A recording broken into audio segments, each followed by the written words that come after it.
दोस्तों स्वागत है आपका हमारे चैनल यूपी एग्जाम क्विज़र में। दोस्तों आज के वीडियो में हम 24 जुलाई से संबंधित उत्तर प्रदेश करंट अफेयर और इसके अलावा यूपी एग्जाम्स के लिए मोस्ट इंपॉर्टेंट करंट अफेयर के क्वेश्चंस को डिस्कस करेंगे और हर एक क्वेश्चन से रिलेटेड आपको फैक्ट भी बताएंगे। और वीडियो के अंत में हम आपसे एक क्वेश्चन भी पूछेंगे जिसका जवाब आपको कमेंट बॉक्स में देना है। और अगर आपको इसकी PDF डाउनलोड करनी है तो आप हमारे टेलीग्राम ग्रुप से इसकी PDF डाउनलोड कर सकते हैं। टेलीग्राम ग्रुप की लिंक आपको वीडियो का डिस्क्रिप्शन में मिल जाएगी। तो चलिए शुरू करते हैं। आज का सेशन शुरू करने से पहले हम कल के क्वेश्चंस का रिवीजन करेंगे। कल का पहला क्वेश्चन है, हाल ही में किस राज्य सरकार ने कोरोना से अनाथ हुए बच्चों के लिए बाल सेवा योजना का शुभारंभ किया? इसका जो करेक्ट आंसर है वो है option number C, Uttar Pradesh. अगला क्वेश्चन है, हाल ही में किस राज्य सरकार ने इलेक्ट्रिक बसों का ट्रायल रन शुरू किया है? इसका जो करेक्ट आंसर है वो है option number D, Uttar Pradesh. और दोस्तों उत्तर प्रदेश करंट अफेयर की लास्ट 6 मंथ की जो PDF हमने तैयार की है वो PDF आप इस वीडियो के डिस्क्रिप्शन में जो लिंक दी गई है वहाँ से प्राप्त कर सकते हैं। और इस PDF की जो फीस रखी गई है वो 21 रुपये इसकी फ़ीस रखी गई है। और दोस्तों इस PDF में उत्तर प्रदेश करंट अफेयर के जनवरी से लेकर के जून 2021 तक के सभी इम्पोर्टेंट क्वेश्चंस को डिटेल पूर्वक बताया गया है। और जब आप इस PDF को डाउनलोड करेंगे तो ये PDF आपके ईमेल पर भेज दी जाती है, तो फिर आप ईमेल पर जाकर इसे प्राप्त कर सकते हैं। अगला क्वेश्चन है, अंतरिक्ष में जाने वाले दुनिया के सबसे कम उम्र के एस्ट्रोनॉट कौन बन गए हैं? तो ये बन गए हैं ओलिवर डेमेन। इसका ऑप्शन नंबर सी करेक्ट होगा। और दोस्तों ये जो ओलिवर डेमेन है इनकी एज कितनी है? तो ये 18 वर्ष के हैं। और इसके साथ ही आपको ध्यान रखना है कि अंतरिक्ष में जाने वाली सबसे उम्र दराज जो एस्ट्रोनॉट बनी है वो कौन सी हैं? तो वो बनी है वेली फंक। और इनकी उम्र कितनी है? तो ये 82 वर्ष की है। अगला क्वेश्चन है, चर्चा में रही the stranger in the mirror किसकी ऑटोबायोग्राफी है? तो ये है राकेश ओम प्रकाश मेहरा की, यानी ऑप्शन नंबर डी इसका करेक्ट होगा। अगला क्वेश्चन है, हाल ही में विश्वविद्यालय शिखर सम्मेलन का आयोजन किसके द्वारा किया गया? इसका जो करेक्ट आंसर है वो है option number D, OP Jindal global university. अगला क्वेश्चन है, हाल ही में किस देश ने मैगलेव ट्रेन की शुरुआत की? तो ये शुरुआत की है चाइना ने, यानी ऑप्शन नंबर डी इसका करेक्ट होगा। अगला क्वेश्चन है, DRDO ने सतह से सतह पर मार करने वाली किस नई पीढ़ी की मिसाइल का सफल परीक्षण किया है? इसका जो करेक्ट आंसर है वो है ऑप्शन नंबर बी, आकाश। अगला क्वेश्चन है, केंद्र सरकार ने हाल ही में किस योजना को वर्ष 2025 तक बढ़ा दिया है? इसका जो करेक्ट आंसर है वो है option number A, stand up India योजना। अगला क्वेश्चन है, अंतर्राष्ट्रीय ओलंपिक समिति यानी IOC ने साल 2032 में होने वाले ओलंपिक की मेजबानी के लिए निम्न में से किस शहर को चुना है? तो ये चुना है ब्रिस्बेन को, यानी ऑप्शन नंबर ए इसका करेक्ट होगा। अब दोस्तों शुरू करते हैं आज का सेशन। आज का पहला क्वेश्चन है, हाल ही में मुख्यमंत्री योगी आदित्यनाथ ने कहां पर 154 करोड़ रुपए की लागत से सैनिक स्कूल का शिलान्यास किया? तो ये किया है गोरखपुर में, यानी ऑप्शन नंबर 20 का करेक्ट होगा। गोरखपुर में CM योगी आदित्यनाथ ने 23 जुलाई को सैनिक स्कूल यानी आर्मी स्कूल का शिलान्यास किया। ये जो सैनिक स्कूल है ये 50 एकड़ में बनेगा और इसकी जो लागत है वो 154 करोड़ रुपए इसकी लागत आई है। और इसका CM योगी आदित्यनाथ ने शुक्रवार को भूमि पूजन और शिलान्यास किया। यहाँ के विद्यार्थियों को फुटबॉल, वॉलीबॉल, बास्केटबॉल, घुड़सवारी, शूटिंग, जिम्नास्टिक, तैराकी, टेनिस, दौड़ आदि खेलों के लिए प्रशिक्षण मिलेगा और इसके निमित्त ट्रैक व कोर्ट भी होंगे।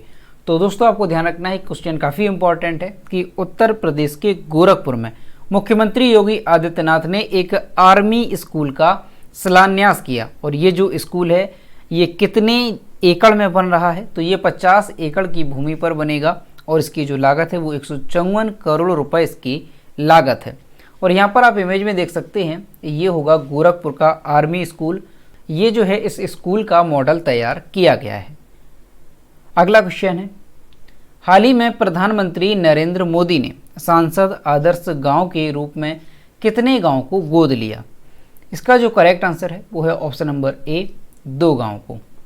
प्रधानमंत्री नरेंद्र मोदी अपने संसदीय क्षेत्र वाराणसी के 2 और गांवों को गोद लेंगे। दोनों गांवों का नाम तय हो गया है। इसके लिए जिले के सेवापुरी ब्लॉक के पुरे बरियार गांव और आराजी लाइन ब्लॉक के परामपुर गांव का चयन किया गया है। अब इन गांवों में स्मार्ट स्कूल, स्मार्ट पंचायत भवन, बैंक, आंगनबाड़ी केंद्र, सुलभ शौचालय, सोलर लाइट, पानी की टंकी, सुगम स्वास्थ्य की सुविधाएं विकसित होंगी। इससे पहले पीएम मोदी वाराणसी में 4 गांवों को गोद ले चुके हैं। अब दोस्तों ये क्वेश्चन भी मोस्ट इंपॉर्टेंट है, आपको अच्छे से ध्यान रखना है कि प्रधानमंत्री नरेंद्र मोदी ने साल 2014 के नवंबर में, कब ध्यान रखना है, साल 2014 के नवंबर में एक योजना शुरू की थी। कौन सी? सांसद आदर्श ग्राम योजना। और इस योजना के तहत प्रत्येक सांसद को एक गांव को गोद लेकर उसका विकास कराने की पहल की गई थी। और प्रधानमंत्री मोदी ने खुद पहली बार जो वाराणसी का जयापुर गांव था उसे गोद लिया था 2014 में। कौन सा गांव? तो ध्यान रखना है आपको, उस गांव का नाम जयापुर गांव। ये वाराणसी का जयापुर गांव है जिसे प्रधानमंत्री मोदी ने पहली बार इसे गोद लिया था। और इसके बाद जयापुर के बाद प्रधानमंत्री मोदी ने 3 और गांवों को गोद लिया। वो 3 गांव कौन कौन से हैं? तो आपको ध्यान रखना है, जयपुर के बाद लिया था नागेपुर को। कौन सा है? नागेपुर। और उसके बाद लिया था ककरहिया। कौन सा है? ककरहिया। और उसके बाद लिया था डोमरी को। तो आपको ध्यान रखना है कि सांसद आदर्श ग्राम योजना जो 2014 में शुरू की गई थी, तो उसके तहत प्रधानमंत्री नरेंद्र मोदी ने सबसे पहले जयापुर गांव को गोद लिया था। उसके बाद नागेपुर, ककरहिया और डोमरी, ये 4 गांवों को प्रधानमंत्री मोदी पहले ही गोद ले चुके हैं। और अभी हाल ही में प्रधानमंत्री मोदी ने 2 और गांवों को गोद लिया है। तो वो कौन कौन से गांव हैं? तो ये सेवापुरी ब्लॉक का है पुरे बरियार गांव, और आराजी लाइन ब्लॉक का परामपुर ये गांव है जिसे प्रधानमंत्री मोदी ने गोद लिया है। अगला क्वेश्चन है, पौधरोपण को प्रोत्साहित करने के लिए यूपी में किस विभाग ने एक नई योजना शुरू की है? तो ये शुरू की है वन विभाग ने, यानी ऑप्शन नंबर सी इसका करेक्ट होगा। वन विभाग किसानों को उनकी जमीन पर पौधरोपण के लिए अनुदान प्रदान करेगी, यानी अपनी जमीन पर पौधे लगाइए और सरकार से अनुदान पाइए। मेड़ पर 150 पौधा प्रति हेक्टेयर लगाने पर 35 रुपये प्रति पौधे के हिसाब से अनुदान दिया जाएगा। और यह अनुदान जो है वो 4 साल में सरकार 4 किस्तों में किसानों को देगी। तो दोस्तों उत्तर प्रदेश में वन विभाग ने पौधरोपण को प्रोत्साहित करने के लिए प्रदेश में एक नई पहल शुरू की है, यानी किसानों को पौधे लगाने के बदले में क्या दिया जाएगा? तो अनुदान दिया जाएगा। अगर कोई किसान 150 पौधे प्रति हेक्टेयर लगाता है तो उसे 35 रुपये प्रति पौधे के हिसाब से अनुदान दिया जाएगा। और ये जो अनुदान है वो कौन देगा? तो सरकार ये अनुदान राशि देगी। और दोस्तों ये जो अनुदान राशि है ये 4 किस्तों में 4 सालों में दी जाएगी। और ये जो योजना है इसके तहत कौन कौन से जो पेड़ हैं वो लगाए जाएंगे? तो इमली है, यूकेलिप्टस है, सहतूत है, शीशम, बांस, सागौन, जामुन, नीम, बालम खीरा, गोल्ड मोहर, आंवला, आम, तो इस तरह के जो भी पौधे हैं वो इस योजना के तहत लगाए जाएंगे। अगला क्वेश्चन है, स्पेस की यात्रा करने वाले भारत के पहले स्पेस टूरिस्ट कौन बनने वाले हैं? इसका जो करेक्ट आंसर है वो है ऑप्शन नंबर सी, संतोष जॉर्ज कुलांगरा। केरल के संतोष जॉर्ज कुलांगरा स्पेस की यात्रा करने वाले भारत के पहले स्पेस टूरिस्ट बनने वाले हैं। डॉक्यूमेंट्री फिल्म मेकर संतोष जॉर्ज अब तक 130 देशों की यात्रा कर चुके हैं। उन्होंने वर्जिन गैलेक्टिक की पहली कॉमर्शियल स्पेस फ्लाइट के लिए 2007 में सीट बुक कराई थी। संतोष जॉर्ज जीरो ग्रेविटी की ट्रेनिंग भी पूरी कर चुके हैं। सफारी टीवी चैनल के मालिक 49 वर्षीय कुलांगरा 130 से अधिक देशों की यात्रा कर चुके हैं और कई ट्रैवल डॉक्यूमेंट्री भी बना चुके हैं। तो दोस्तों ये क्वेश्चन भी मोस्ट इंपॉर्टेंट है, आपको अच्छे से ध्यान रखना है कि भारत के पहले स्पेस टूरिस्ट जो है वो कौन बनने वाले हैं? तो ये बनने वाले हैं केरल के संतोष जॉर्ज कुलांगरा। अगला क्वेश्चन है, भारत के युवा पहलवान तनु ने कितने किलो भार वर्ग में कैडेट विश्व चैंपियनशिप का खिताब जीत लिया है? इसका जो करेक्ट आंसर है वो है ऑप्शन नंबर ए, 43 किलो भार वर्ग। भारत की युवा पहलवान तनु और प्रिया विश्व चैंपियन बन गए, जिन्होंने कैडेट विश्व चैंपियनशिप में शानदार प्रदर्शन करते हुए खिताब जीता। तनु ने 22 जुलाई को देर रात हुए मुकाबले में एक भी अंक नहीं गंवाते हुए 43 किलो वर्ग में खिताब अपने नाम किया। उसने फाइनल में बेलारूस की वालेरिया मिक्सिच को मात दी। तो दोस्तों आपको ध्यान रखना है कि कैडेट विश्व चैंपियनशिप में 43 किलोग्राम भार वर्ग में जो खिताब है वो किसने जीता है? तो तनु ने ये खिताब जीता है। अगला क्वेश्चन है, निम्न में से कौन निकट भविष्य में central bank digital currency launch करने की योजना बना रहा है? इसका जो करेक्ट आंसर है वो है ऑप्शन नंबर ए, आरबीआई। भारतीय रिजर्व बैंक निकट भविष्य में central bank digital currency launch करने की योजना बना रहा है। यह वर्तमान में एक चरणबद्ध कार्यान्वयन रणनीति की दिशा में काम कर रहा है और उन उपयोग के मामलों की जांच कर रहा है जिन्हें बहुत कम या बिना किसी व्यवधान के लागू किया जा सकता है। नवंबर 2017 में वित्त मंत्रालय द्वारा गठित उच्च स्तरीय अंतर मंत्रालय की समिति ने सीबीडीसी की शुरुआत की सिफारिश की थी। तो दोस्तों जो भारतीय रिजर्व बैंक है वो भविष्य में सेंट्रल बैंक डिजिटल करेंसी यानी सीबीडीसी लॉन्च करने की योजना बना रहा है। अब यहाँ पर भारतीय रिजर्व बैंक की बात है तो आरबीआई के बारे में जानते हैं। आरबीआई की स्थापना कब हुई थी? तो आपको ध्यान रखना है 1 अप्रैल 1935 को आरबीआई की स्थापना हुई थी और आरबीआई की जो हेडक्वार्टर है वो कहाँ पर है? तो मुंबई यानी महाराष्ट्र में वर्तमान में आरबीआई का हेडक्वार्टर है। और जो आरबीआई के वर्तमान में गवर्नर हैं वो कौन है? तो शक्तिकांत दास वर्तमान में रिजर्व बैंक ऑफ इंडिया के गवर्नर हैं। अगला क्वेश्चन है, दक्षिण पश्चिम रेलवे के बेंगलुरु मंडल ने यशवंतपुर डिपो में किसकी 7.8 फीट ऊंची और 800 किलोग्राम की प्रतिमा स्थापित की है? इसका जो करेक्ट आंसर है वो है option number B, doctor Abdul Kalam. दक्षिण पश्चिम रेलवे के बेंगलुरु मंडल ने यशवंतपुर डिपो में डॉक्टर अब्दुल कलाम की 7.8 फीट ऊंची और 800 किलोग्राम की प्रतिमा स्थापित की है। मिसाइल मैन ऑफ इंडिया के नाम से मशहूर डॉक्टर अब्दुल कलाम की आवाक्ष प्रतिमा कबाड़ सामग्री से बनाई गई है। कर्मचारियों के मनोबल को बढ़ाने के लिए एक आकर्षक कार्य वातावरण बनाने के लिए इस तरह की गतिविधियां जापानी 5S वर्क प्लेस फिलॉसफी का एक हिस्सा है। तो दोस्तों आपको ध्यान रखना है कि दक्षिण पश्चिमी रेलवे के बेंगलुरु मंडल ने यशवंतपुर डिपो में डॉक्टर अब्दुल कलाम की एक प्रतिमा स्थापित की है जिसकी ऊंचाई है 7.8 फीट और ये जो प्रतिमा है ये 800 किलोग्राम की स्थापित की गई है। और यहाँ पर आप इमेज में देख सकते हैं ये जो प्रतिमा है ये स्थापित की गई है। अगला क्वेश्चन है, अंतर्राष्ट्रीय मुद्रा कोष इंटरनेशनल मॉनेटरी फंड के अनुसार 2021 के लिए वैश्विक विकास दर लगभग कितने प्रतिशत रहेगी? इसका जो करेक्ट आंसर है वो है ऑप्शन नंबर बी, 6%।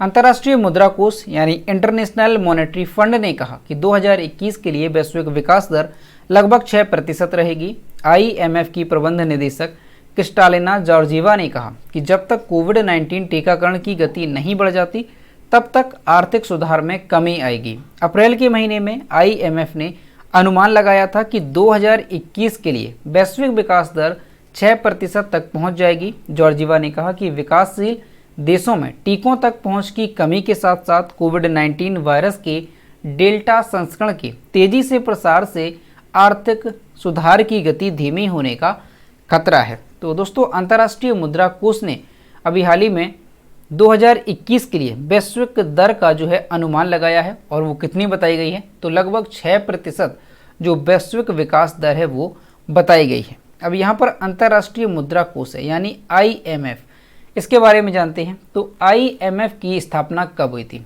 तो ध्यान रखना है आपको कि 27 दिसंबर कब हुई थी? 27 दिसंबर 1945 को आईएमएफ यानी इंटरनेशनल मॉनेटरी फंड की स्थापना हुई थी। और आईएमएफ का हेडक्वार्टर कहाँ पर है?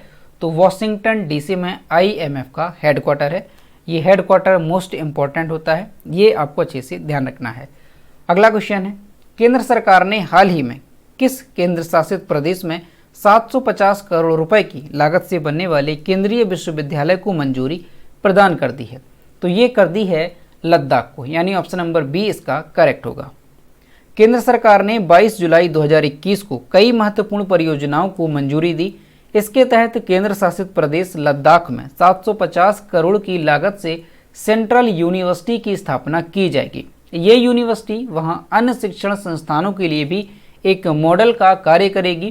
केंद्रीय सूचना एवं प्रसारण मंत्री अनुराग ठाकुर ने बताया कि केंद्र शासित प्रदेश के रूप में लद्दाख के अस्तित्व में आने के बाद यह पाया गया कि यहाँ उच्च शिक्षा का कोई शीर्ष संस्थान नहीं है। इसके बाद ही केंद्र सरकार ने लद्दाख में केंद्रीय विश्वविद्यालय खोलने का फैसला लिया था, जिसे अब मंजूरी दे दी गई है। तो दोस्तों 22 जुलाई 2021 को लद्दाख में 750 करोड़ की लागत से एक केंद्रीय विश्वविद्यालय जो है खोलने का फैसला लिया गया है। अगला क्वेश्चन है, राष्ट्रीय प्रसारण दिवस नेशनल ब्रॉडकास्टिंग डे निम्न में से किस दिन मनाया जाता है? तो ये मनाया जाता है 23 जुलाई को, यानी ऑप्शन नंबर सी इसका करेक्ट होगा। राष्ट्रीय प्रसारण दिवस भारत में प्रत्येक वर्ष 23 जुलाई को मनाया जाता है। इस दिन वर्ष 1927 में इंडियन प्रसारण कंपनी ने बम्बई स्टेशन से रेडियो प्रसारण शुरू किया था। भारत में रेडियो प्रसारण की शुरुआत कब हुई? तो 1920 के दशक में भारत में रेडियो प्रसारण की शुरुआत हुई थी और पहला कार्यक्रम जो है वो 1923 में मुंबई के रेडियो क्लब द्वारा प्रसारित किया गया था। तो दोस्तों ये क्वेश्चन भी मोस्ट इंपॉर्टेंट है, आपको अच्छे से ध्यान रखना है कि हर वर्ष राष्ट्रीय प्रसारण दिवस यानी नेशनल ब्रॉडकास्टिंग डे जो है वो कब मनाया जाता है? तो 23 जुलाई को ये मनाया जाता है। और भारत में जो रेडियो प्रसारण की शुरुआत है वो कब हुई थी? तो 1920 के दशक में शुरुआत हुई थी और पहला जो कार्यक्रम है वो कब प्रकाशित किया गया था? तो 1923 में मुंबई के रेडियो क्लब द्वारा ये पहला जो कार्यक्रम है वो प्रसारित किया गया था। तो दोस्तों ये थे 24 जुलाई से संबंधित उत्तर प्रदेश करंट अफेयर और इसके अलावा यूपी एग्जाम्स के लिए मोस्ट इंपॉर्टेंट करंट अफेयर के क्वेश्चन जो कि हमने डिस्कस किए। अब हम देखते हैं कल के वीडियो का क्वेश्चन जो हमने आपसे पूछा था। तो यह है कल के वीडियो का क्वेश्चन जो हमने आपसे पूछा था। हाल ही में कौन सी राज्य सरकार ग्रामीण क्षेत्रों में छोटे उद्योगों को प्रोत्साहित करने और बढ़ावा देने के लिए जल्द ही वन ब्लॉक वन प्रोडक्ट योजना शुरू करेगी? इसका जो करेक्ट आंसर था वो ऑप्शन नंबर डी था, हरियाणा। और लगभग सभी स्टूडेंट्स ने इसके सही जवाब किए। और मैं आपसे हर रोज़ कहता हूं कि जो भी क्वेश्चन आपसे पूछा जाए तो सभी लोग उसका आंसर जरूर किया करो। तो ये है आज का क्वेश्चन, भारत का पहला ग्रीन हाइड्रोजन प्लांट कहाँ लगाया जाएगा? ऑप्शन नंबर ए है गाजियाबाद, बी है मथुरा, सी है बेंगलुरु और डी है नई दिल्ली। इसका जो भी करेक्ट आंसर है वो आपको कमेंट बॉक्स में बताना है। तो दोस्तों अगर आपको इसका वीडियो पसंद आया हो तो वीडियो को लाइक करें, शेयर करें और अगर चैनल पर नए हैं तो चैनल को सब्सक्राइब करना ना भूलें। साथ ही बेल आइकन को भी प्रेस करें ताकि टाइम टू टाइम नोटिफिकेशन आप तक पहुंचता रहे। तो मिलते हैं नेक्स्ट वीडियो में। Thank you.